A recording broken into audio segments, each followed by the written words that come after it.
오늘 제목은 상당히 조심스러운 제목이에요. 그런데요, 이 제목 우리가 해결받아야 돼요. 오늘요. 이 제목이 뭡니까? 왜 교회 안에 소위 가짜 리더들이 판을 치는가예요. 굉장히 조심스러운 주제예요.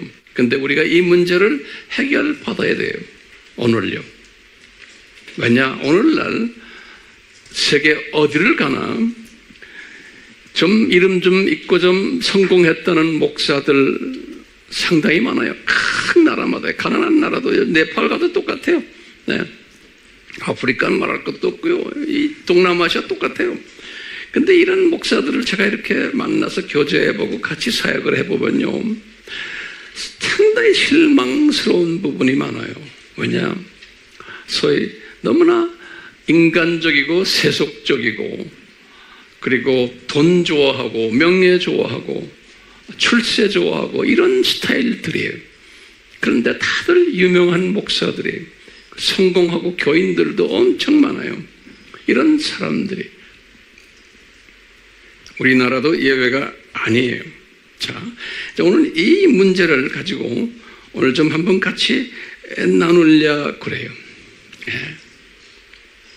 왜 이 교회 안에 가짜 리더들이 그냥 있는 게 아니고 판을 치는가? 그분들이 다 교계를 쥐고 있어요. 네. 그러면 우리 대답이 뭘까요? 첫째 대답은 항상 이걸 잊지 말아주세요. 이 세상은 뭐예요? 이 세상은 창조 목적 학교다. 요 세상, 요 전제를 항상 잊지 말아 주시기를 바라요. 그렇기 때문에 이 창조 목적 학교는 누구를 위해서 세운 학교인가요? 라고 물어보면은 하나님의 자녀들을 위해서 세운 학교예요. 예정된 하나님의 자녀들을 위해서 세운 학교예요. 그런데 교육 방법이 뭐냐? 그러면 우리 항상 말하기를 역기능적 교육 방법이에요. 다시 말하면 악한 것들이 더 잘 되게끔 하고, 이 악한 것들이 선한 하나님의 자녀들을 핍박하고 미워하고, 그리고 하나님의 자녀들은 뭐가 잘 풀리지도 않고 항상 뒷전에 있고, 이런 스타일의 교육 방법이에요. 이것은 역기능적 교육 방법이다 그랬죠? 그 중에 한 가지 우리가 지금 지난 시간에 말한 게 뭐냐면, 이 하나님의 자녀들을 교육시키는데 이 가짜들을 풀어가지고 교육시키는 거예요. 그래서 우리 7가지의 가짜들 공부를 했어요. 7가지 가짜들. 그러면서 요 근래 와서 우리가 공부하는 게 있어요. 이 가짜 무화과나무 공부했잖아요. 그 똑같이 교회 안에 이 가짜 리더들이 또 있는 거예요. 가짜 리더들이요. 그러니까 이것이 창조 목적 학교의 교육 프로그램 중에 하나예요. 이렇게 이제 우리 전제를 깔아놓고 우리가 하나하나 오늘 좀 깊이 공부하게 될 거예요. 그러니까 노트를 잘 정리하시길 바라요. 첫째로 이제 우리가 알 수 있는 게, 이 역기능적 교육 프로그램 안에 두 종류의 크리스천 리더들이 있는 거예요. 두 종류의 크리스천 리더들, 교회 리더들이 있어요. 그럼 첫째 번 리더가 뭐냐면, 소위 진짜 크리스천 리더들이 있어요. 진짜 크리스천 리더들. 두 번째는 가짜 크리스천 리더들도 있는 거예요. 진짜 크리스천 리더들과 가짜 크리스천 리더들이 있는 거예요. 이제 이것을 우리가 이제 분별하는 능력을 가져야 되거든요. 자, 그러면 이것을 우리가 어떻게 분별하느냐? 그러면요, 이제 오늘은 우리가요, 우선 구약 속에서 보여주신 하나님의 가르침이 있어요. 여기에 대해서. 그리고 또 신약 속에서 가르치는 또 가르침이 있어요. 그래서 우리는 첫째로요, 이 진짜 크리스찬들, 진짜 크리스찬들은 소위 신부감 크리스찬들이 있고, 요 안에 또는 비신부감 기독교인들이에요. 둘로 크게 우리가 대별할 수 있죠. 자, 그런데요, 우선 구약에서 보면요, 아담부터 시작을 해서 예수님까지예요. 구약 4,000년이죠. 구약 4,000년 동안 소위 그 신부감, 진짜 기독교인들의 신부감, 기독교인들 진짜 중에 신부감이에요. 요 사람들에 대한 명단을 쫙 적어놓은 게 있어요. 다시 내가 말해요. 언제부터 언제요? 아담부터 시작을 해서 예수님까지 4,000년이죠. 요 4,000년 동안에 이 진짜 신부감들의, 일반 기독교인이 아니에요, 진짜 신부감들의 명단을 적어놓은 게 있어요. 그러면 황 목사님, 그 명단이 어디에 있습니까? 그러면요, 그 명단이 어디에 있냐면 히브리서 11장에 있는 게, 히브리서 11장. 히브리서 11장은 우리 알다시피 믿음장이라 그러잖아요. 믿음장. 히브리서 11장에 그 진짜 신부감들, 그 4,000년 동안의 신부감들 이름들을 딱 적어놨어요. 기가 막히게. 예. 제가 이제 하나하나 불러드릴게요. 보세요. 아담 이름은 없어요. 신기하게 아담 없어요. 근데 아벨이 있어요. 하나하나 적으세요. 아벨. 성경 구절은 11장 뒤에 보면 다 나와요. 그 다음에 에녹, 그 다음에 노아, 주전 3,000년이에요. 아벨은 주전 4,000년이죠. 에녹은 3,500이에요. 다시 말해, 아벨 4,000, 에녹 3,500, 노아 3,000, 그 다음에 아브라함 나와요. 2,000 딱 나와요. 그리고 아브라함의 와이프가 여러 명 있는데 딱 거기에 사라 이름이 딱 나와요. 사라. 딱 한 여자분이. 그 다음에 이삭이 나와요. 똑같이 2000년. 그 다음에 야곱이 나와요. 1900년. 그 다음에 요셉이 나와요. 그 중요한 이름들이 모두. 그 다음에 1500년에 모세가 나와요. 그 다음에 신기한 게요, 라합이 나와요. 라합. 참 기가 막혀요. 예? 1400년 라합이 나오고, 그 다음에 뭐가 나오냐면요, 이 사사들이죠. 사사들 중에서도 이름이 정확하게 나와요. 기드온, 바락, 삼손, 입다.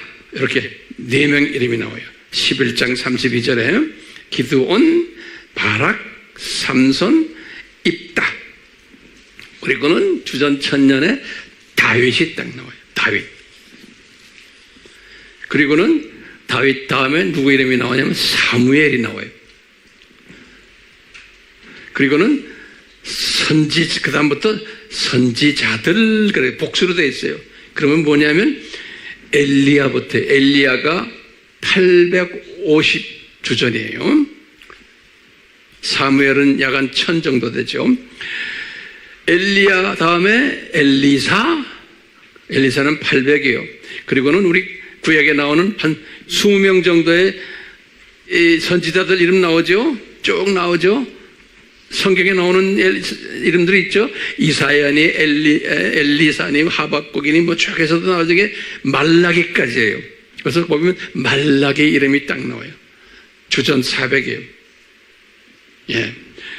그러니까 지금 딱 보면 여기 11장에 그 이름들을 딱 보면 뭐가 냐면, 이 사람들이 구약 4,000년 동안에 뽑힌 신부감들이구나. 이걸 우리가 알 수가 있어요. 구약 4000년 동안에 그 많은 하나님의 백성들이 있었지만 그 속에서도 요분들이 신부감들이구나. 이걸 우리가 짐작할 수가 있어요. 됐어요? 근데 이분들은 뭐가 있었냐? 믿음이 있었다 그랬어요. 이분들이. 근데 아담은 없어요. 거기 아담 없죠. 아담 없어요. 누구부터 시작돼요? 아벨부터 시작해요. 네. 자, 이분들이 믿음을 가지고 있었다. 그래서 우리 히브리서 11장 1절 아니에요? 야, 이분들이 믿음을 가진 분들인데, 그러면서 이제 굉장히 중요한 얘기를 한 게 우리가 항상 사용하는 11장 13절에서 16절이 11장 13절에서 16절이 항상 우리가 사용하는 성경 구절이에요. 뭐냐면 이분들이 어떤 사상을 가졌나.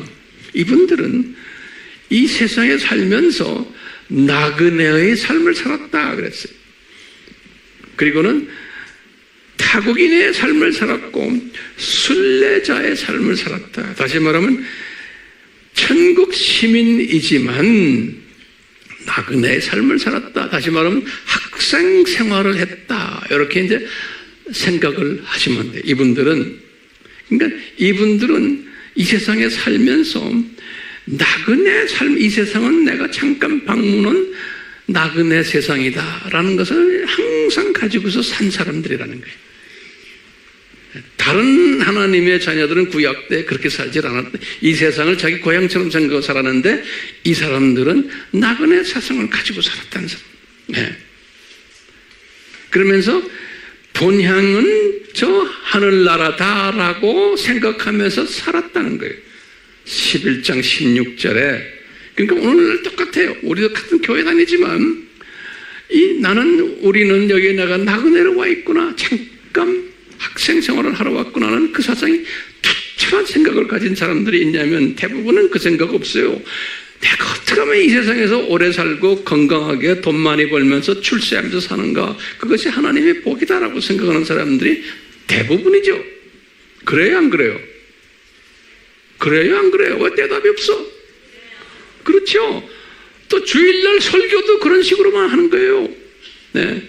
근데 이 사람들은 그게 아니었다는 거예요.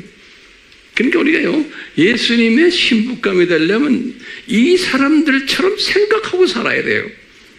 이 세상을 보는 눈이.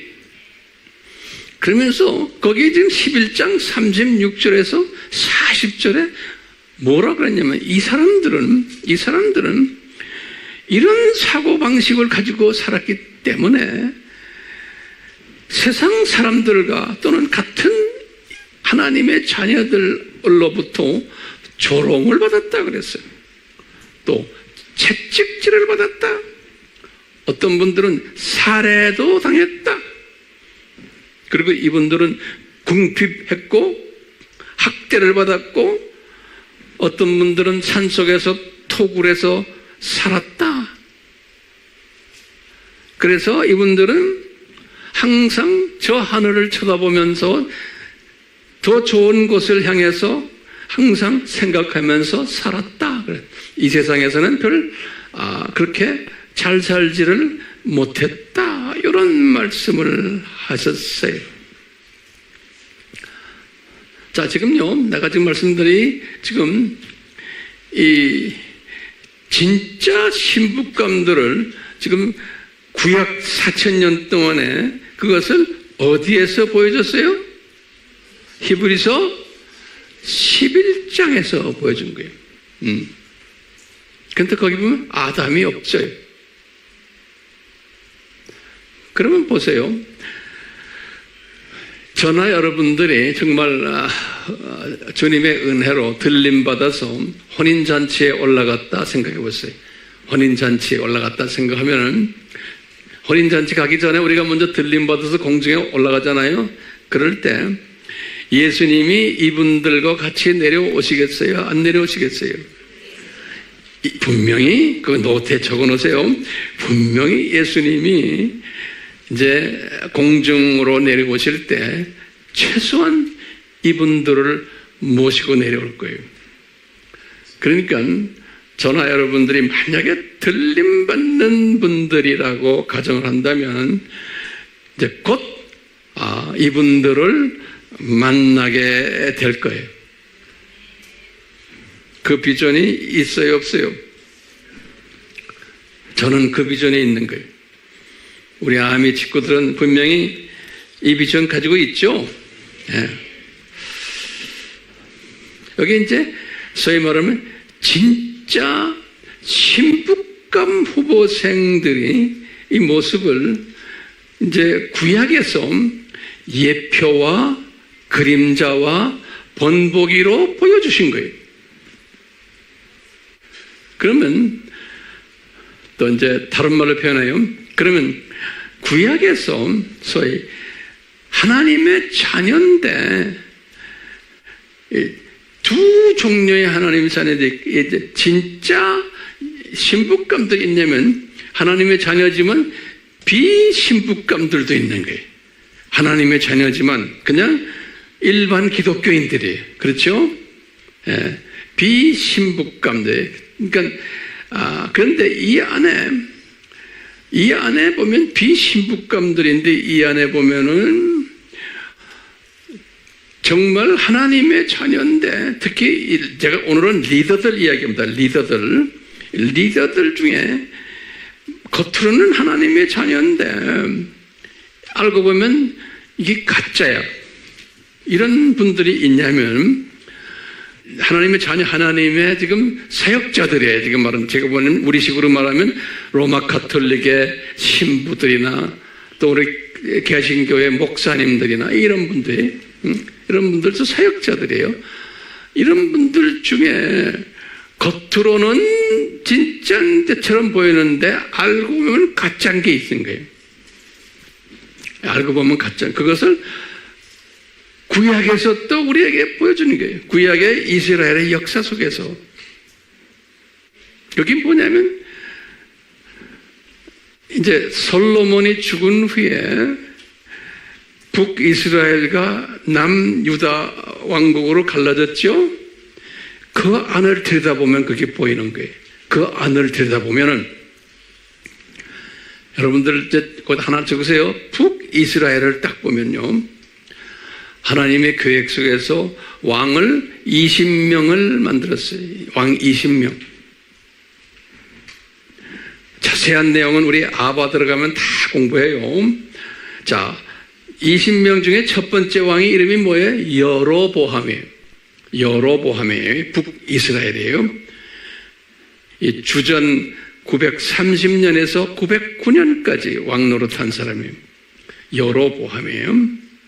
그리고는 쭉 내려와서 20대 왕이 호세아라고 그래요. 호세아. 732년에서 722년에, 그 722년에 아수르 제국에 의해서 이분이 이제 멸망한 거예요. 예, 아수르 제국에 의해서요. 호세아 왕이 마지막 왕이에요. 근데 이 20명의 왕들을 쫙 보면요. 신기하게요. 이분들은 그 당시에 이거 잘 적어 놓으세요. 이분들의 그 북이스라엘은 수도가 어디냐면 사마리아예요. 사마리아. 북이스라엘은요. 남유다는 예루살렘이 수도지만 북이스라엘은 수도가 사마리아예요. 사마리아 거기에 보면은 그분들도 성전이 있었어요. 그래서 그리심산에 그분들의 성전이 있었어요. 이 성전은 언제 지어졌냐면 주전 한 1000년 때 사무엘 때 그 실로라는 곳에, 실로가 바로 그 옆에 있는 조그만 도시거든요. 거기에 엘리 성전이 있어요. 엘리 성전. 그러니까 엘리 성전, 그 사무엘이 어머니가 누구죠? 한나도 그 성전에 들어가서 기도하고 그랬던 곳이에요. 우리 이제 사무엘상 1장에 보면요. 엘리가 항상 그 성전에 들어가 제사장이에요. 제사 드렸던 그 엘리 성전이라고 그래요. 그러니까 이 북이스라엘도 성전이 있었어요. 엘리 성전이. 나중에 이제 보시면 이 성전에서 우리가 사마리아 여자가 예수님을 만나가지고 질문할 때 있었어요. 예수님한테, 예수님, 우리가 지금 이 그리심산에 있는 이 성전에서 예배를 드리는 게 진짜 예배입니까? 안 그러면 남유다 쪽에 있는 예루살렘에 있는 성전에서 예배 드리는 게 진짜 예배입니까? 물어보는 대답이 있죠? 그게 요한복음 4장 20절이에요. 이 말은 지금 무슨 말이냐면, 북이스라엘도 성전이 있었어요. 그리고 예배를 보는 곳이에요. 북이스라엘도. 그 다음에 남유다도 성전이 있었죠. 그 당시에 무슨 성전이? 예루살렘 성전이. 자, 이제 그런데 북이스라엘의 20명의 왕들이 이 성전에서 예배도 드리고 다 했어요. 그런데 동시에 또 뭘 믿었어요, 이분들이? 바벨론 신도 섬겼어요. 그러니까요, 하나님의 백성들이에요. 이 왕들이요. 그런데 이분들이 예배도 드리고 동물도 잡아 제사도 드리고 할 거 다 했어요. 종교 생활을 다 했는데 또 바벨론 종교도 동시에 믿었던 분들이에요. 그런데 이 바벨론 종교가 더 강하게 이분들을 영향을 줬어요. 여로보암부터 시작을 해서 호세아까지. 이 말은 가만히 생각해 보세요. 이 왕들이라는 것은 지금 우리 신약에 와서는 기독교의 목사님들이나 신학자들이나 또는 뭐 추기경이나 다 이런 높은 분들을 지금 이야기하는 거예요. 신약에 와서는. 오늘도 우리 신약에 와서도 이분들이 다 예배 드리잖아요. 교회 다니면서 교회 가서 예배를 드리는데, 예배를 드리고 예수님을 믿는데 또 한편으로는 우상도 섬기는 분들이에요. 신약에 와서 이 목사님들, 추기경들, 왜? 우상이 뭡니까? 우상이라는 것은 예수님보다 더 의지하는 거예요. 내가 다시 말해요. 예수님보다 더 의지하는 것. 왜냐? 그 의지하면 내가 마음의 평강이 오는 거예요. 두려움이 없어져요. 걱정도 없어져요. 예수님께 의지하면 마음이 평강이 없어요. 그런데 돈이나 명예나 이런 거를 의지하면은 평안 안 하고 그래도 좀 괜찮아요. 마음이 평강이 와요. 근데 자, 목사인데 신부인데 추기경인데 명예나 돈이나 이런 거를 의지하면 편안한 사람들이. 근데 예수님께 의지하면 편안하지가 않아. 똑같이 지금 이 20명의 북이스라엘 왕들이 그랬던 거예요. 예배는 드리고 다 하는데 이 바벨론 종교의 그 신을 믿고 그 우상에 가서 절하고 이러면 마음이 편안하고 뭐 살 것 같아. 근데 신기하게 이런 사람이 북이스라엘에 몇 명이었다고요? 보면 20명이 그랬는데요. 그런데 그 중에 딱 한 명이 예외예요. 북이스라엘 11대 왕이에요. 11대 예후라는 왕이 있어요. 이 왕은 우리가 이제 아바에서 공부해서 50% 왕이다. 50% 다시 말하면 이 바알 신 그 동상을 불살라버렸어요. 그러면서 바알 종교를 믿으면서도 불살라버린 왕이 요 한 분이에요. 열왕기 하 10장 26절에서 27절에 보면, 그러니까 20명의 왕 중에 그래도 요 11대 예후 왕만인 그래도 양심이 좀 있어가지고 불살라버렸지만 그렇다고 그 종교를 포기한 건 아니에요. 이런 왕이 딱 한 사람이 있었어요. 몇 명 중에요? 20명 중에. 이건 뭘 말해요? 지금 이 구약에서 이런 스토리를 굉장히, 이 스토리가 길어요. 지금 이 20명 이야기가요. 왜 했을까요? 신약의 소위 기독교 지도자라는 분들이 이런 모습일 것을 예표로 미리 보여주는 거예요. 본보기로. 그리고는 남유다를 딱 보시면 남유다 왕국이에요. 거기도 20명의 왕이 있어요. 20명.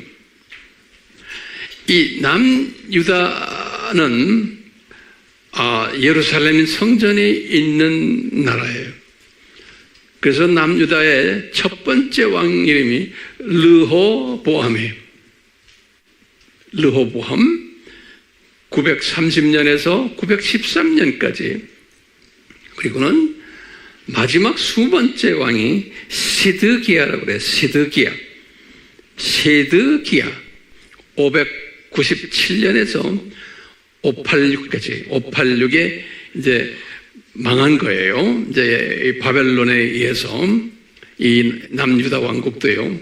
근데 우리 공부했지만요, 이 왕국은 그래도 조금 나아요.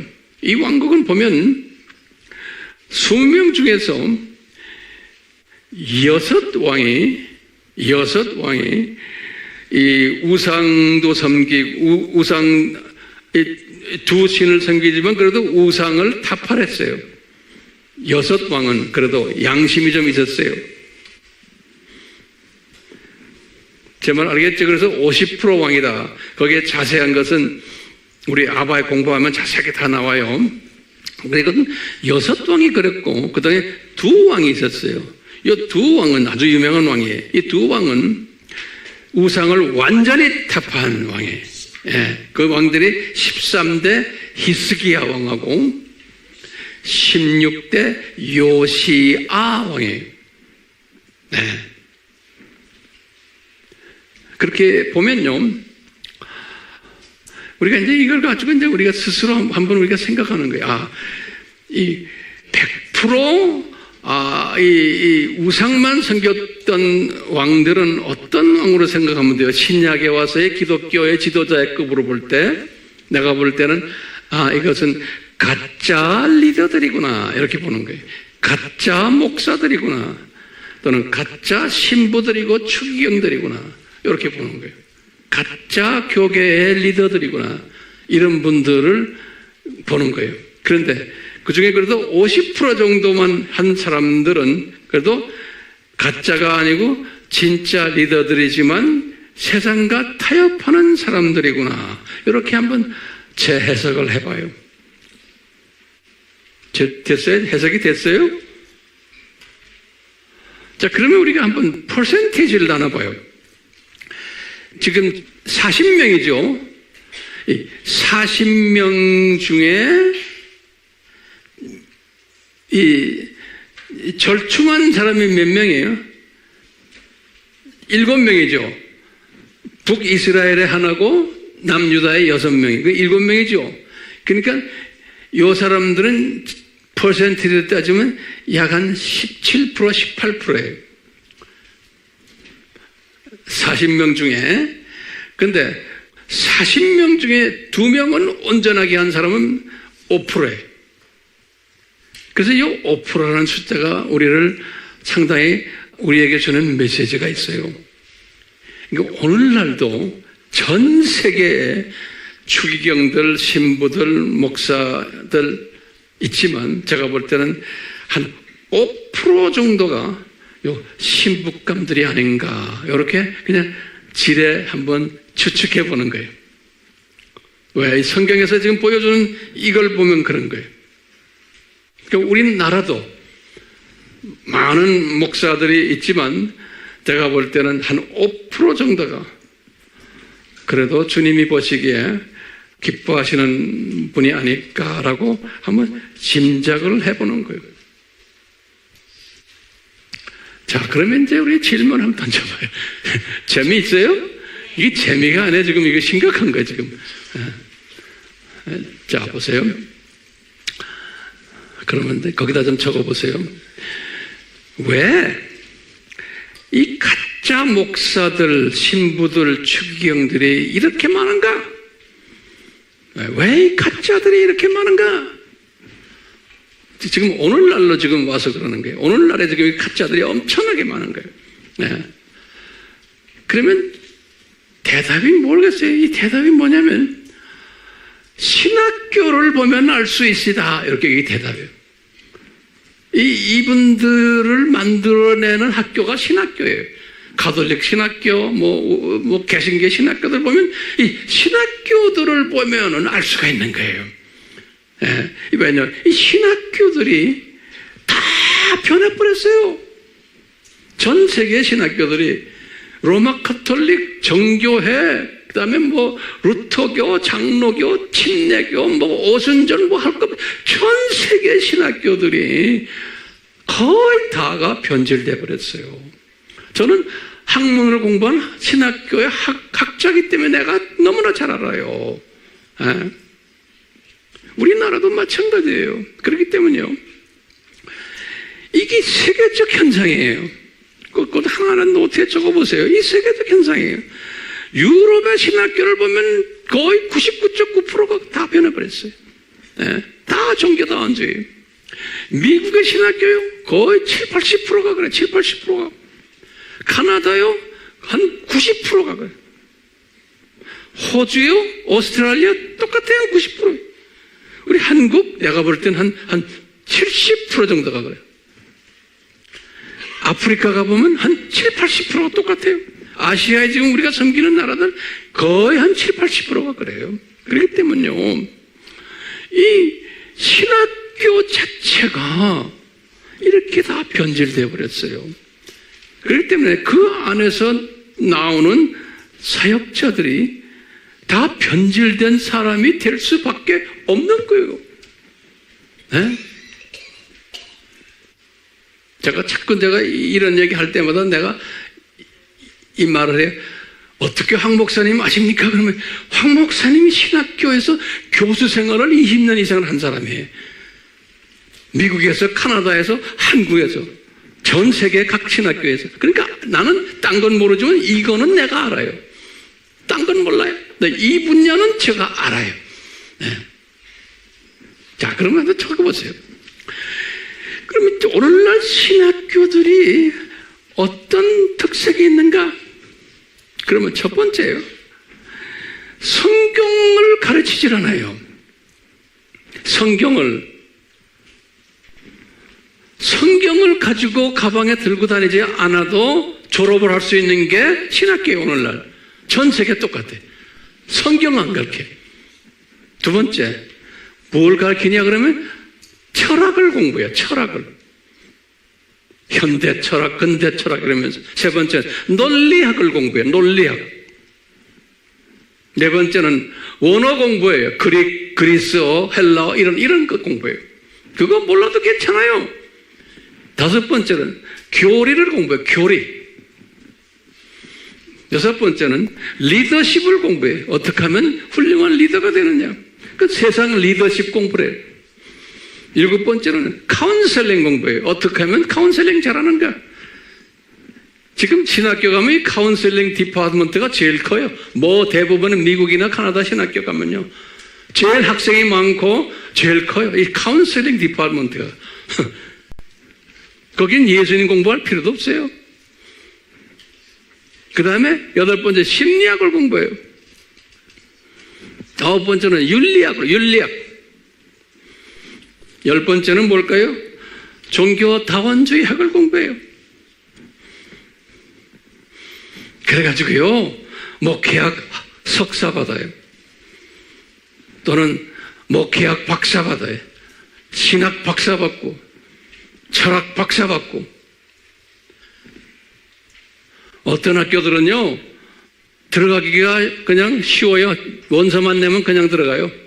그러니까요, 이제 신학생, 미국도, 우리나라도 마찬가지, 신학교도 이제는 정원 미달이에요. 정원 미달. 저쪽 동네도 마찬가지예요. 예. 그러니까 원서만 내면 다 들어가요. 별난 놈도 다 원서만 내면 다 들어가서 학점 그냥 적당히 따면 나중에 다 목사 돼요. 그러니까 형편없는 놈들이 목사 되는 게 엄청 많아요. 오늘날이요. 전 세계가. 네. 저는 이걸 가지고 고민 많이 해서 30년을 제가 이것 때문에 고민했어요. 네. 많은 학교들은요, 학생들 없기 때문에요, 학생 그냥 어떤 때는 그냥 통신교육을 하면서 제대로 공부도 안 가르치고 박사학위까지 그냥 줘요. 네.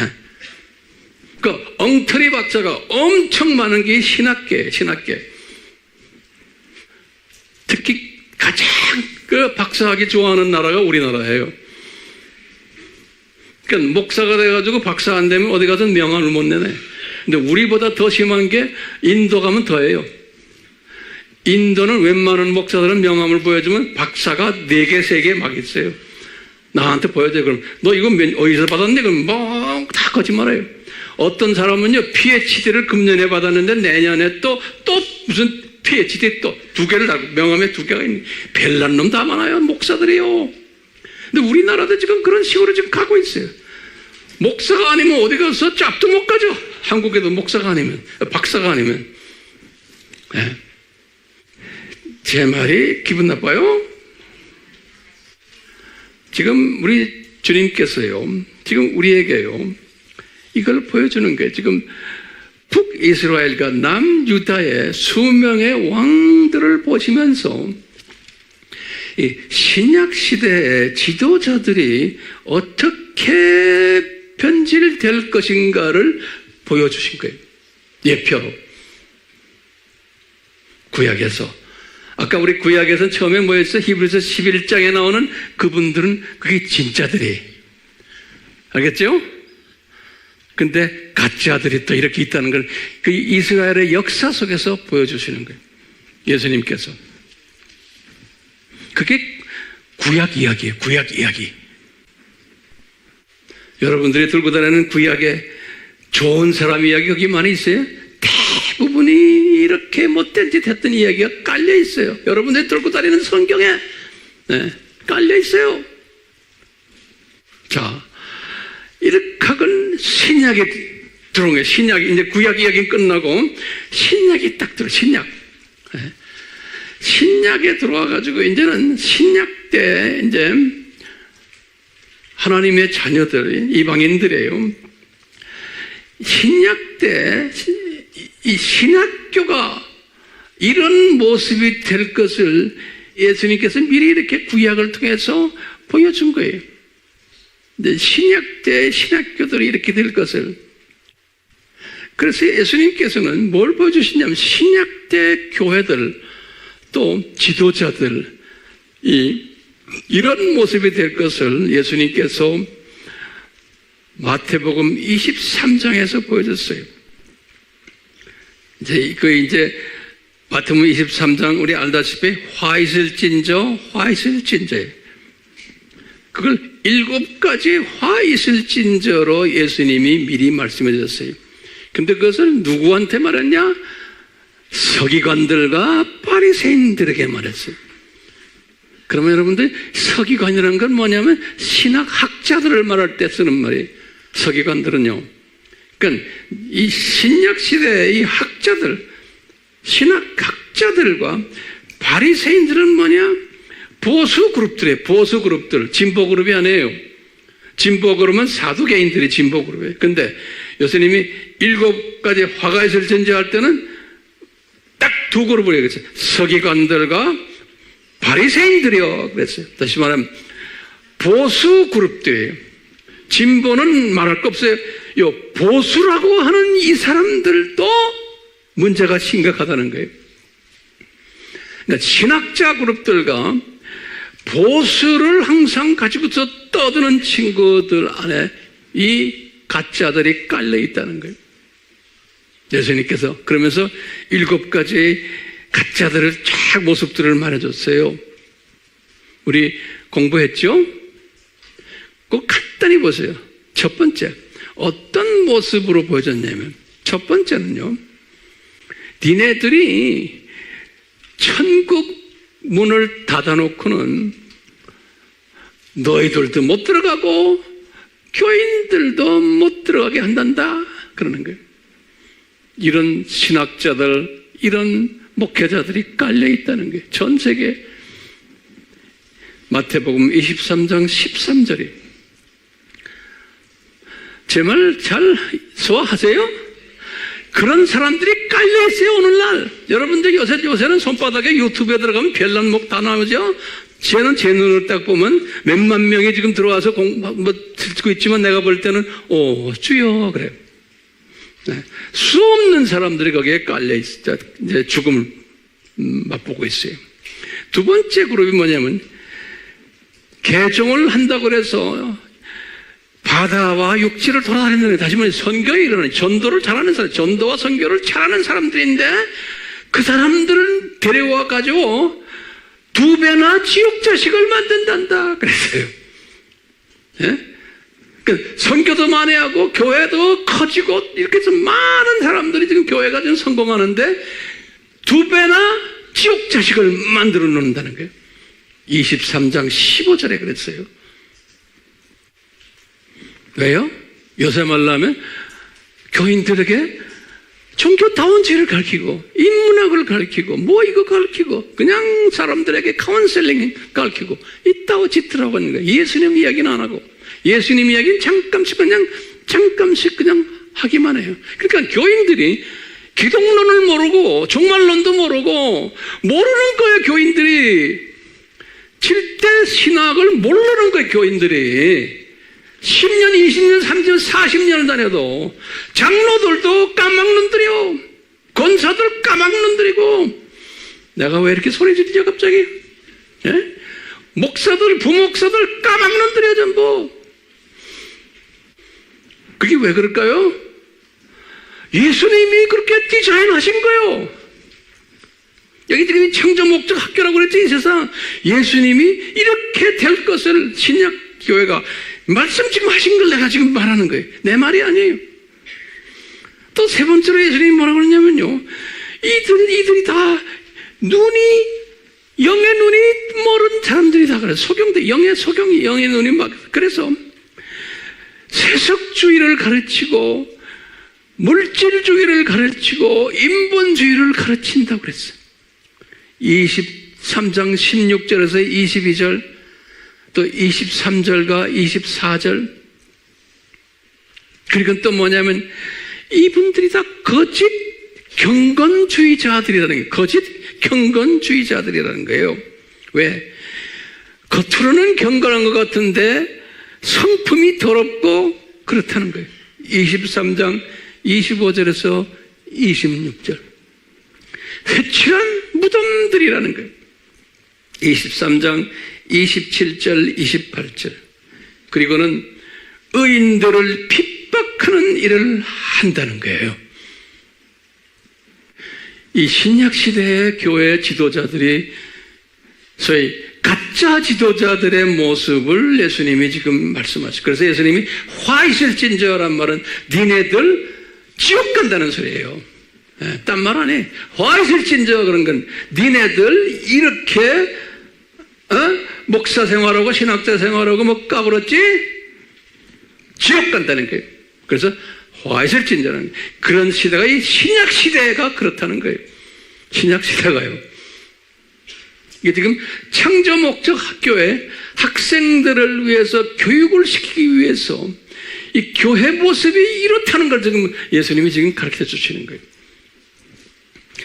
그리고는 이런 가운데 여기 이제 이런 가운데 소위 선교 마인드가 있는 소수의 복음주의자들이 있을 것도 예표로 보여졌어요.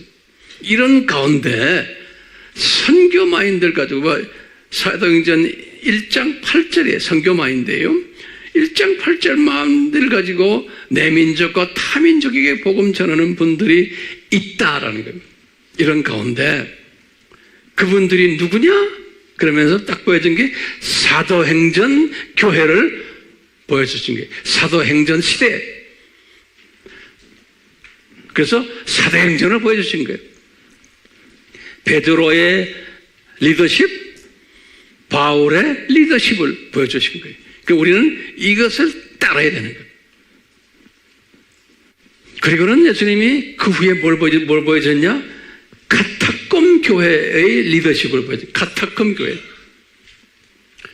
주후 70년부터 313년까지 313년이 알죠? 이제 콘스탄틴 황제가 기독교를 인정한 거예요.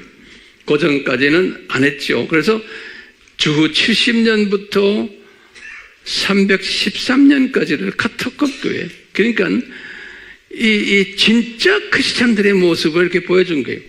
사도행전의 그 교회 스타일을 통해서 또 카타콤 교회 스타일을 통해서 진짜 하나님의 자녀들, 또 진짜 하나님의 신부감들을 보여주신 거예요. 그리고는요, 이거 딱 보여준 다음에 이제 313년에 어떻게 됐어요? 기독교가 공인된 거예요. 380년에 기독교가 국교화됐어요. 380년에 데오도시오스 황제에 의해서. 그런데 313년은 콘스탄틴 황제에 의해서 기독교가 인정받은 거예요. 그러니까 기독교가 이제 인정을 받는. 그래서 그 13년부터 교회가 큰 5교구가 나타난 거예요. 313년에 그 교구가 우리 알다시피 첫 번째 로마 가톨릭 교구, 두 번째는 그리스 정교회, 세 번째는 시리아 정교회, 네 번째는 예루살렘 교회, 다섯 번째는 애굽 koptic 정교회, 그래. 애굽 정교회 또는 알렉산드리아 교회. 이 5교회가 313년부터 나타나기 시작한 거예요. 근데 참 신기한 게요. 요 5교구가 그때부터 이제 오늘날의 교회의 이 모습으로 지금 하나하나 변하는 모습을 우리가 볼 수가 있어요. 그 하나 적어보세요. 이 5교구가 어떻게 변하기 시작했냐면, 이제 313년부터 시작해요. 313년부터 590년까지예요. 590년이 뭐죠? 첫 로마 교황이 생겨났을 때, 그레고리 1세예요. 이때까지를 역사학자들이 초대교회 시대라고 그래요. 다시 말하면 예수님부터 시작을 해서 590년까지를 초대교회라고 그래요. 초대교회. 이 초대교회의 후반부예요. 313년에서 590년까지. 여기 지금 5대 교구가 자리매김하는 시대거든요. 이때 이 5대 교구가 우리에게 보여주는 한 10가지의 이 문제점들을 가지고 있었어요. 그걸 내가 하나는 불러드릴게요. 보세요. 첫 번째 뭐냐? 이 5대 교구가 정치화되기 시작하는 교회가 정치화. 두 번째는 교리화되는 거예요. 이제는 교리화. 그러니까 서로 싸움질하는 거예요. 이 5교회가. 세 번째는 조직화되어 버리는 거예요. 교회가. 이제 상하 계급이 생기고 이런 거예요. 그 다음에 네 번째는 파벌화되는 거예요. 교회가요. 그리고 5번째는 민족주의화에 자기 민족끼리만 민족주의 타민족과의 교제를 못해요. 6번째는 건물을 지키지 건물화 돼버리는 거예요. 7번째로는 교회 성장화하는 거예요. 이제 경쟁적으로 이제 성장시키는 거예요. 그 다음에 8번째는 경쟁화, 서로가 경쟁하는 거예요. 9번째는 배타적이에요, 서로가. 그 배타화하는 거예요. 서로가 배타해요. 10번째는 이성주의예요. 이성화 되는 거예요. 그러니까 예수님께서요, 아까 화 있을진저 했잖아요. 그 화 있을진저가 이제 구체적으로 이렇게 나타나기 시작하는 거예요. 역사 속에서. 그 화 있을진저가. 그러면서 지금 이게 5대 교구가 이런 식으로 변화되는 걸 우리가 이렇게 보게 돼요. 근데 5대 교구가 끝난 다음에 이제 중세 시대로 들어가요. 그게 이제 590년부터예요. 590년부터 종교 개혁까지 1517년이에요. 여기 중세 시대라 그래요. 또 교회에서는 중세 교회라 그래요. 이 중세 교회 때의 역사를 보면요, 제가 언제가 때가 되면 더 자세히 말씀드리겠지만, 이게 로마 카톨릭이 주축이 돼가지고 그 로마 카톨릭의 교황이 아주 부패하게 되는 시대예요. 이때의 로마 교황을 뭐라고 부르냐면 라틴어로요. 옛날에는 한번 드렸지만 다시 봐요. 비카리오스 필리이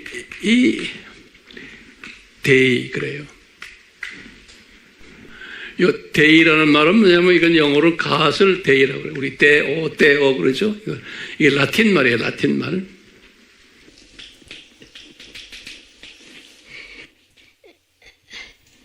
이 필리라는 거는 이건 선이에요. 선.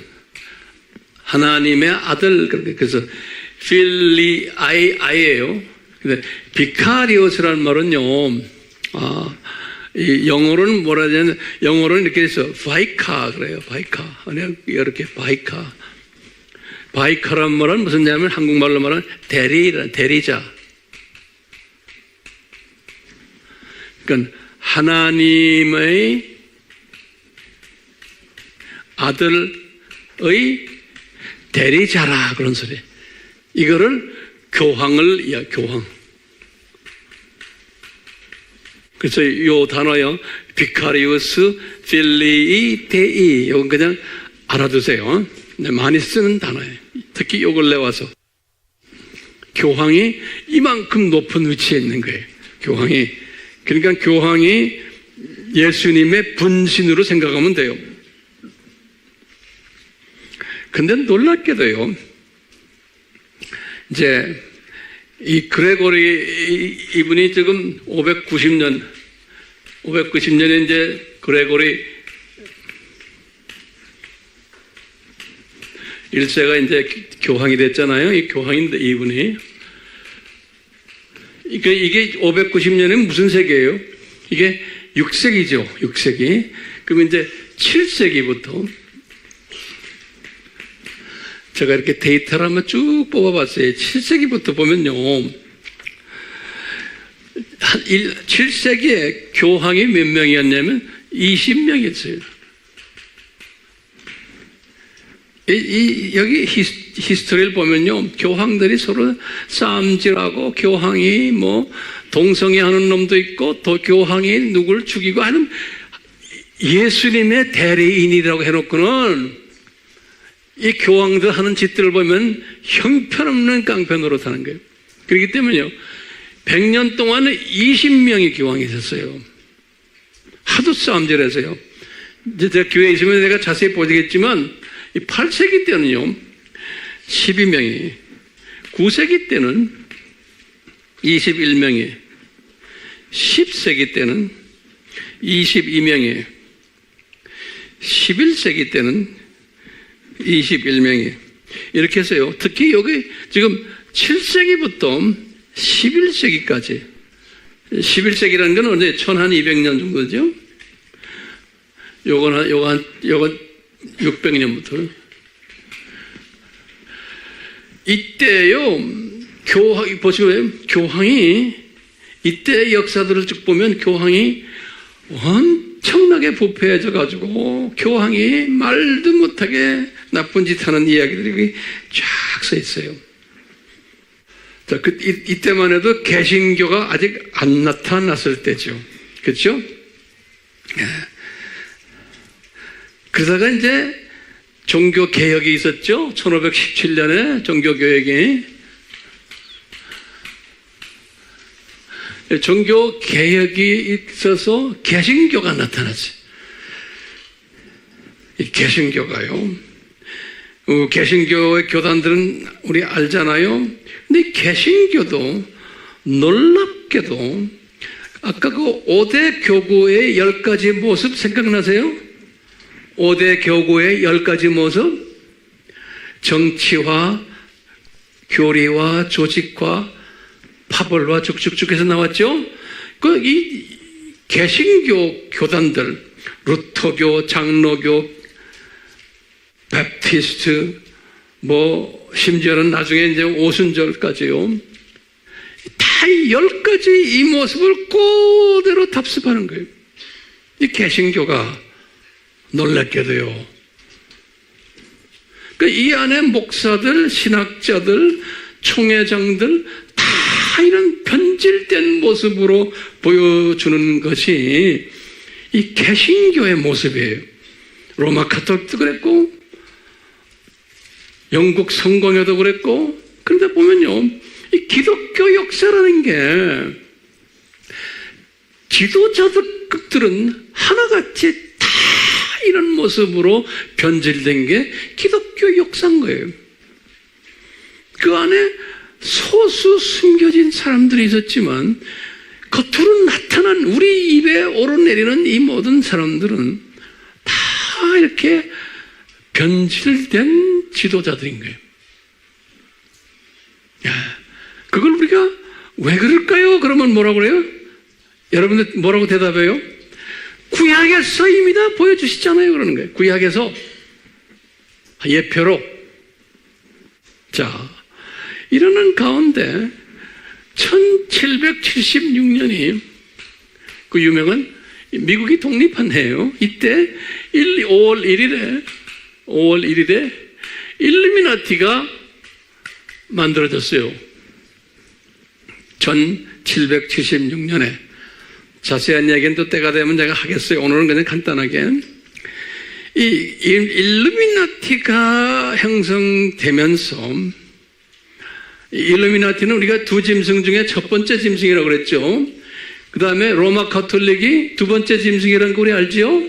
그래서 일루미나티와 이 로마 카톨릭이 중심이 돼가지고 이 기독교 교계를 아주 현대판 교회로 만드는 일들을 시작했어요.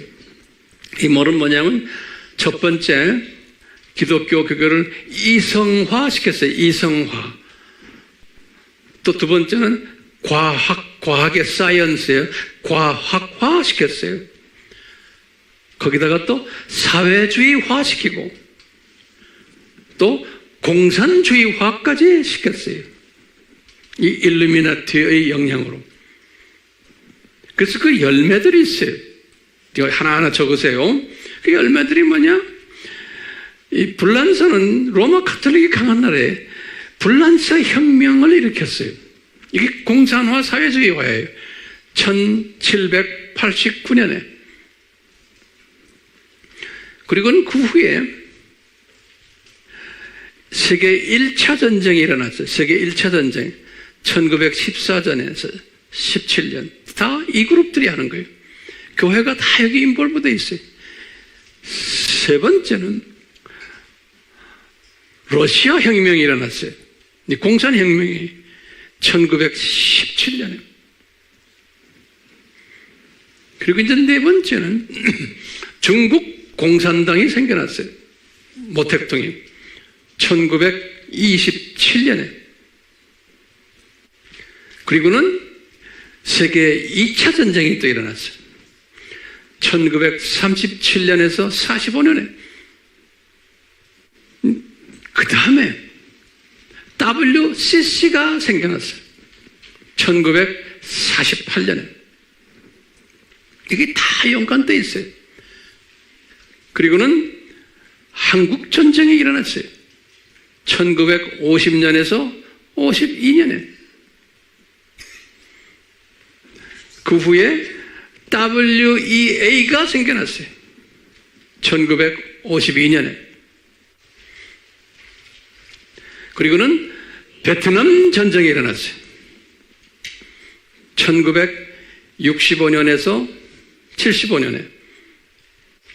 그 사이에 바티칸 공의회, 제2차 바티칸 공의회가 일어났어요.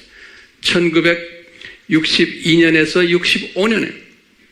이때 종교다원주의가 공식화된 거예요.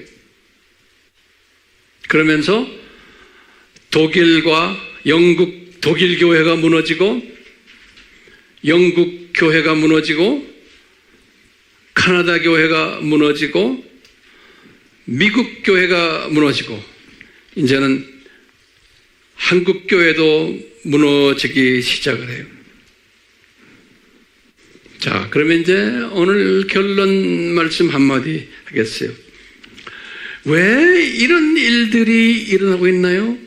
다시 말하면 왜 이 기독교계의 지도자들이 왜 이렇게 변질되어 가짜 리더들이 돼가지고 이들이 판을 치는 거예요.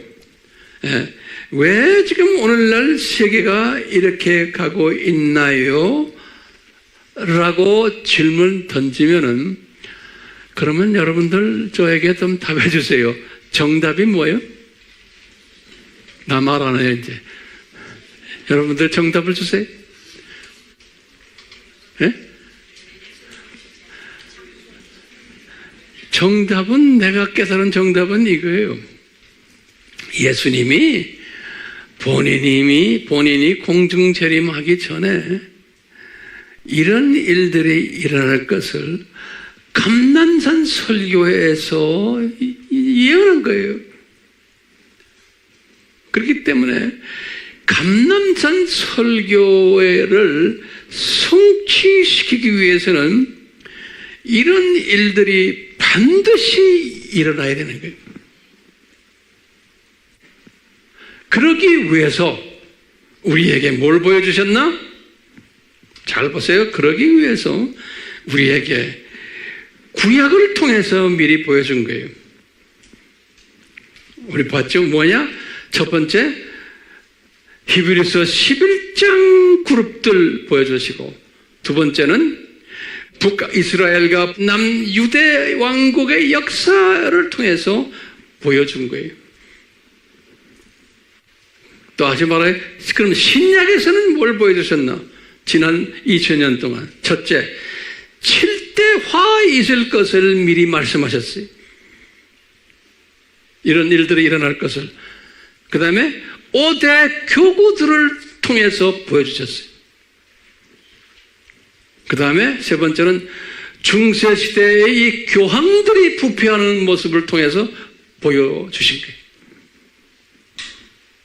네 번째는 1776년 일루미나티가 나타나게 하면서 또 보여주신 거예요. 그래서 이 신학교들이 다 변질되도록 주님께서 이게 다 보여주신 거예요. 미리 구약에서 가르쳐 주시고 신약에서도 가르쳐 주시고 그러면서 예수님이 재림 직전에 이런 일들이 일어날 것을 미리 다 보여주신 거예요. 그러면서 예수님이 항상 말하죠.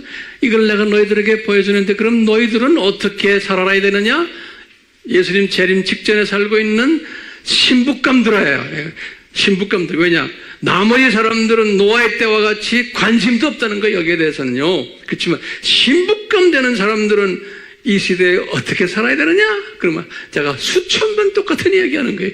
뭐라고 그랬어요? 얘들아, 잘 견디라. 이게 어려운 시대다.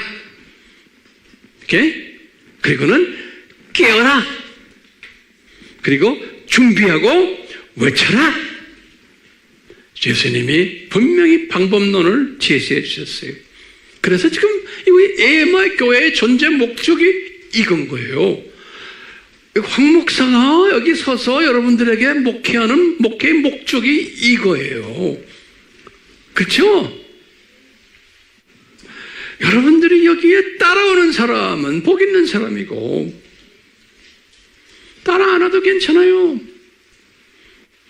그렇기 때문에 저는 여러분들을 섬기는 목사로서 섬기는 것만 아니고 도전을 해주는 목사로서 내가 할 일이 뭡니까? 그러면 이방 선교예요. 그래서 우리가 지금 NK 아바도 하고 JH 아바도 하고 한국 아바도 하고 아까 우리 화면에서 봤지만 30여 개 나라의 모든 이런 분들을 우리가 섬기는데 이게 내가 잘나서가 아니에요. 주님이 은혜를 이렇게 베푸셨어요. 그러니까 이 은혜를 받은 이 그룹에 속해 있는 여러분들, 이게 그냥 여러분들 뭐 운이 좋아서가 아니에요.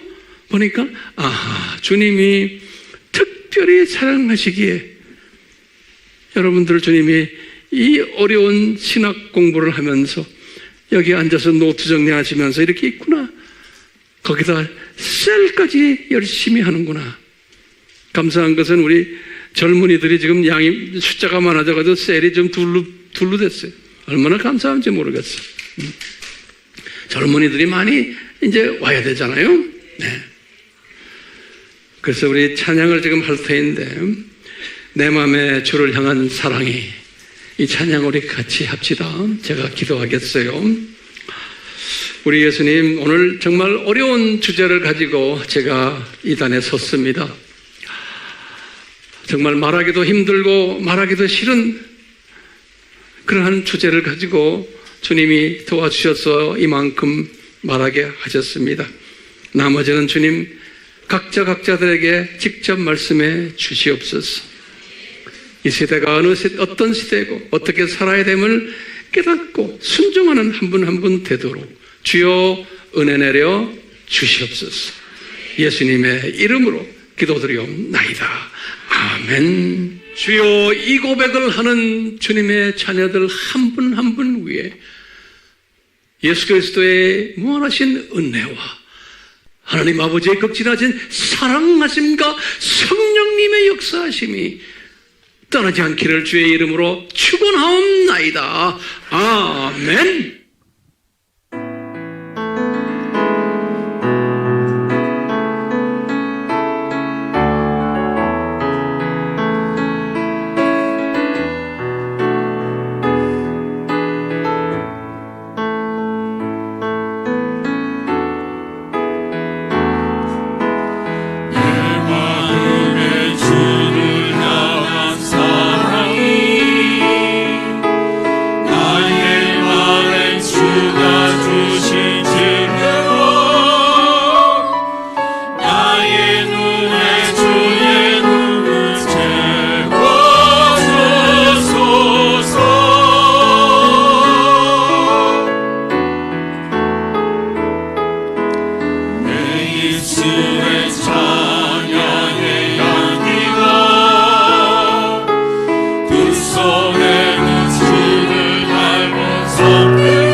술에